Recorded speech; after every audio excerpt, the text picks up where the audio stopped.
朋友，我哋今日唔使坐定定啊，我哋用身體做字母。A A B B K C D D E F G G H I J K O L M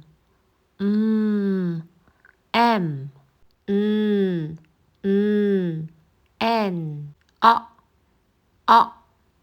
O P Q R S T U V W X Y Z X 喺尾，我哋讀 X。如果佢喺前邊，我哋係讀 Z 同埋 Z 嗰個音一樣噶。Consonants 即係輔音，係冇尾音嘅，唔響嘅，係好清脆嘅。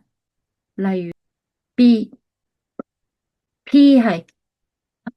大家有冇留意到喺我之前嘅示範，喺第一次我講嘅音係 consonant 輔音本來嘅音，第二次我講嘅係加咗個輕音喺後面嘅。大部分嘅輔音嚟講咧，就算我哋加咗呢一個輕音都唔會影響我哋做 blending 嘅。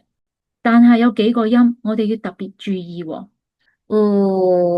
L 音，M 音。N 音，我哋習慣下唔好加個呢個輕音喺後面，因為如果我哋加咗之後咧，我哋教小朋友做 blending，咁嗰個字咧讀出嚟就會好怪噶啦。加咗呢個輕音嘅 L 就係 L，我哋拼呢個 bell 嘅時候咧，我哋就會拼成咁，bell bell，我哋唔會讀 bell 噶嘛，係咪？Ham 火腿，我哋唔會讀 hammer 噶嘛，係咪？hammer 就變咗錘仔噶咯，完全唔同意思。大家有冇留意到 vowel 咧好大聲噶，所以佢除咗叫元音，都可以叫做響音。我哋凡係發響音都會擘大個口。如果大家有咩疑問，歡迎大家留言。